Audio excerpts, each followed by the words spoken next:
Hello, my name is Eric, and today is my birthday. Today I am 70 years young. Welcome to the craziness that lives inside my head.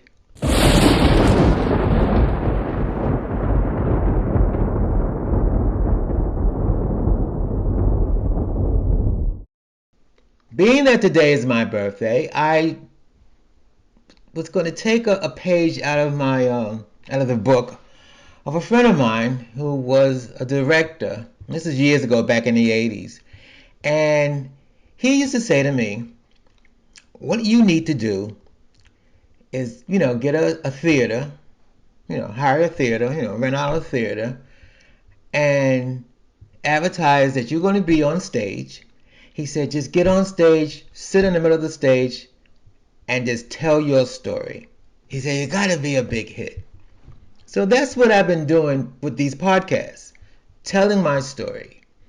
The other thing is, if you have a Kindle, on Kindle Villa, I have episodes of telling my story. So today I am 70 years old. What does that mean to me? I don't have a faintest idea. I tell people when they say to me about, oh wow, um, I didn't know you was that old. I didn't know you was this. Especially the ones that say I didn't know you was that old, and I'd be like, well, to be honest with you, I didn't even thought about getting this old.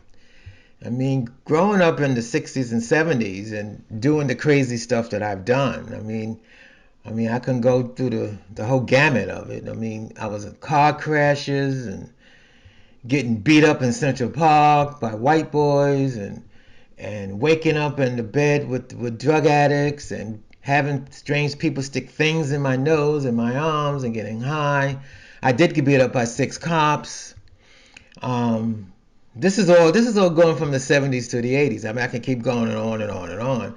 And then when you go to the doctors and have the doctors who doom and gloom doctors who look at you and say that I was morbidly obese, you're not going to see 20, and you're not going to see 30, you're not going to see 40. I have to admit, when I did see a doctor when I was 40 years old, and he said, at this rate, you're not going to see 50.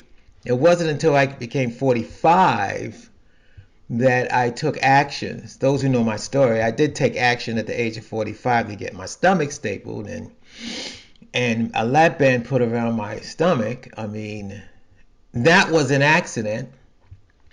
Thanks to my sister Gail, that was an accident. And you might say, well, how was that an accident? Well, it was an accident because I worked on Wall Street.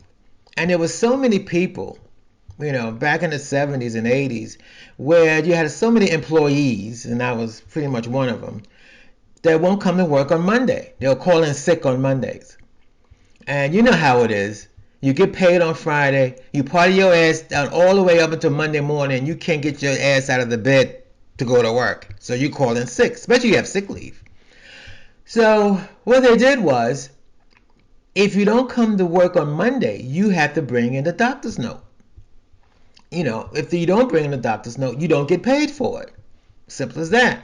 Okay. Plus they write you up.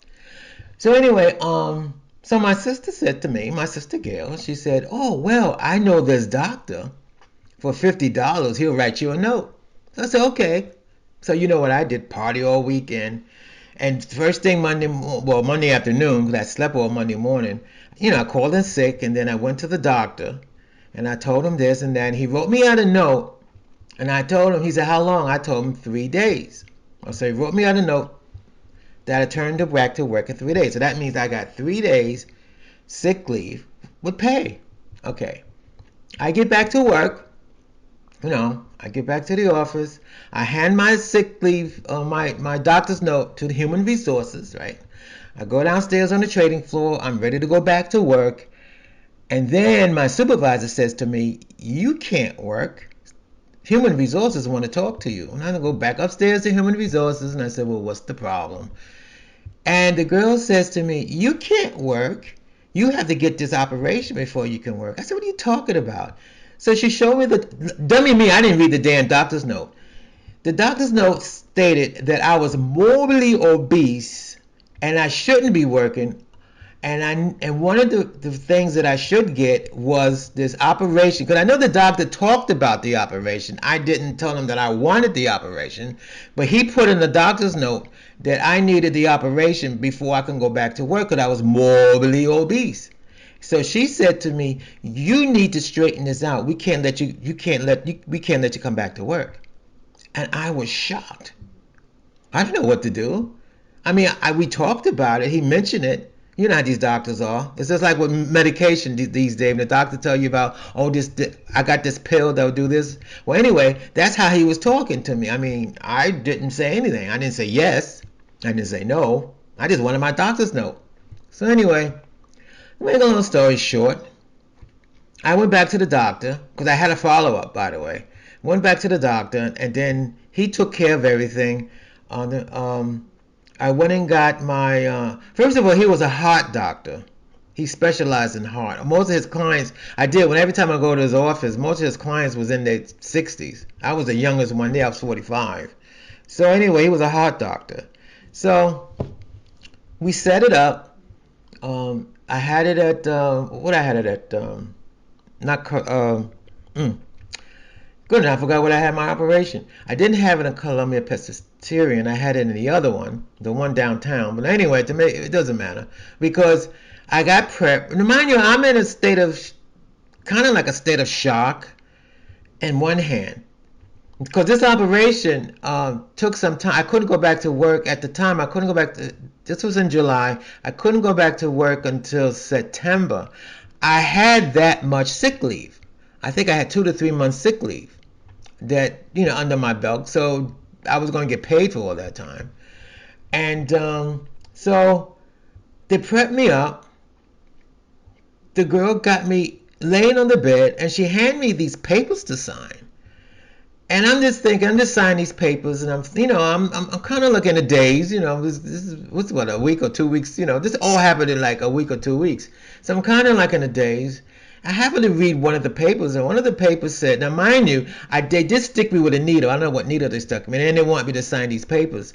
And I went to sign this paper, and I signed it, and then something told me to read the small print, whatever.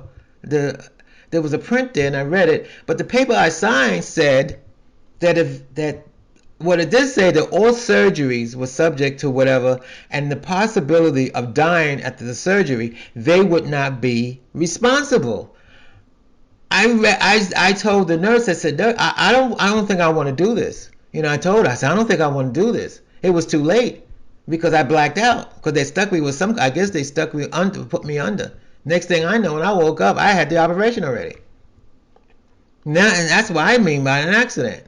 Because if they had stopped when I told them to stop, I would have never gotten the operation. So I was 45 when I had my stomach staple. And the lap band put around it. Do I regret it? No, I don't regret it. I mean, at my age, I'm going to be honest with you. When you get older, some people say they regret. I don't regret anything. And one of the reasons why I don't regret anything, I lived my life. That's why I'm surprised I'm still alive by today. Because I lived my life with the idea is I did not want to be in my 80s, in my 70s, in a rocking chair. By then you're too old to do anything.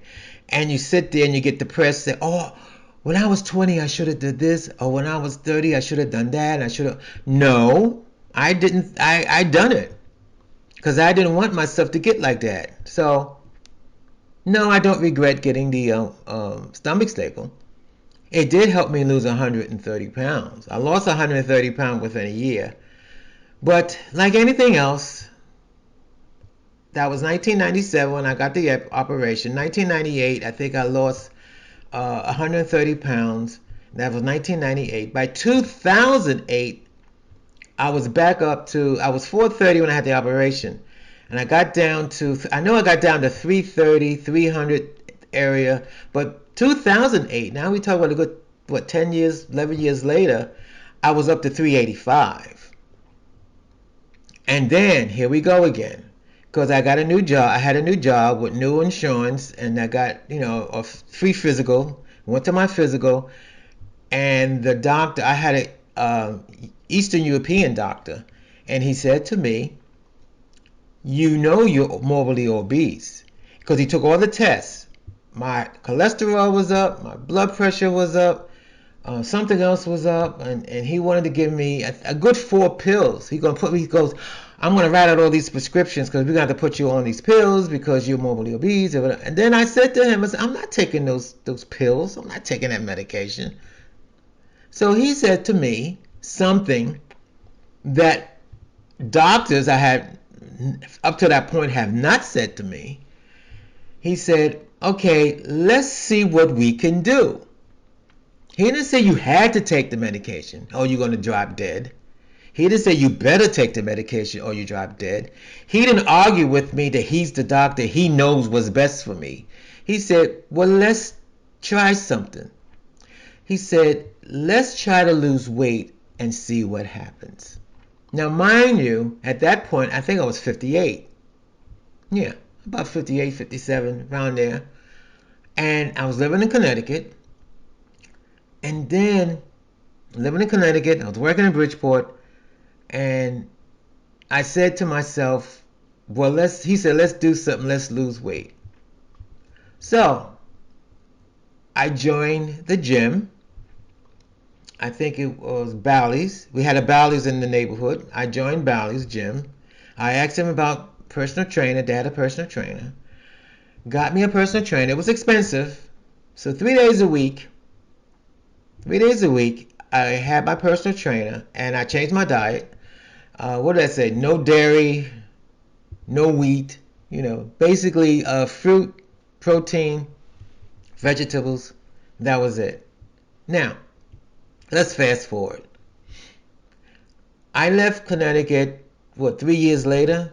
By 2011, I was down to 285. So I lost a good 100 pounds, more than 100, 100 pounds. And then when I moved south, where I live now, I lost another 100 pounds. My lowest weight was I have pictures of it. I put it on Facebook. My lowest weight was 2018. I was down to 206 pounds. I was squeezing, I have to say the truth, I was squeezing into a size 34 pants. They were too small, but I squeezed myself in them just to prove a point to people that I was working with. Look how skinny I am. And the only reason why I got down, I'm going to be honest with you, the reason what happened was I technically was like a 250, I said 285. I think I got down to 240 and I got sick. It's another story. I'll save that story for later. But anyway, I got sick and they had me on these antibiotics. And these antibiotics had me in the bathroom. No matter what I ate, no matter what I did, I was in the bathroom. And within, I think I lost 20 pounds in a week. And the doctor was shocked. That's when I got down to 206. He was shocked. I lost 20 pounds in a week. And he took me off the medication. It was a medication I was allergic to. I didn't vomit or anything. It just, anything I put in my body would immediately come out. And then I would be, excuse my expression, shitting all over the place. And I'd be like, where did all this, I didn't eat that much to be doing all this, So anyway, that's how I got down to 206 pounds. That was 2018. Then I tell the story, then COVID hit. I haven't been to the gym since COVID. And look, just before COVID started, I was going to the gym. I had a free 12-week personal training.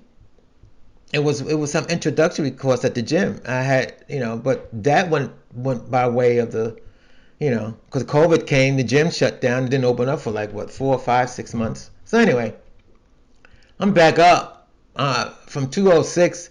Look, I'm back up to 250. So it's not too bad. I'm the type of person, it may take me 20 years to lose 200 pounds, but I can gain 200 pounds within a week. That's how this body is. Well, anyway, I don't know if you enjoy that story. I know you said, what does that have to do with being 70 years old? Well, it's an experience. It's an experience. That experience I just explained to you, that's a 20-year experience. I was 430 pounds in 1997. In 2018, I was down to 206 pounds. It took me that long to get down there. Now, by the grace of God, as they say, I'm only up to 250. I'm back. Hopefully, I'm back on my way down again. Now, since I'm older, there's one thing I will say from being 70 years old. My eating habits has changed. I can't eat a whole cake. I got a birthday cake. I hope I get one. My cousins, hope they're listening. Um, I can't eat. I could eat a whole birthday cake within a day. Now, if I have one slice of birthday cake, it's enough. I've never. It was my grandma just said when I was a kid. Don't you know when you get enough? Because that's how I ate. I ate like I never got enough. Well, now since I'm 70 years old, I get enough. I mean, I'm used to eating. I'll be honest with you. Up until 6 months ago, I was having three scrambled eggs and three slices of bacon. That was what I was having for breakfast. I can't eat that anymore. In the last month, I think I only had, well, I did have surgery. If you keep in touch with my podcast, I had my knee replaced 3 weeks ago, just before I turned 70. And it did something to my appetite. I mean, I eat one egg, one slice of bacon, and that's about it. That's about it. And of course, I gotta have my Starbucks. But anyway, but I don't have any philosophy or anything to say about growing to be 70 years old. It's an adventure. And the way things are going with me, the adventure has not stopped. All I can say, stay tuned to my podcast. Because even at 70, there's some strange things that I've been doing by accident. Because all my life, I draw into these crazy psych people in my life, and I have these crazy experiences. And at 70, I'm still having them. This is Eric, and thank you for listening to the damn craziness that's in my head at 70 years old.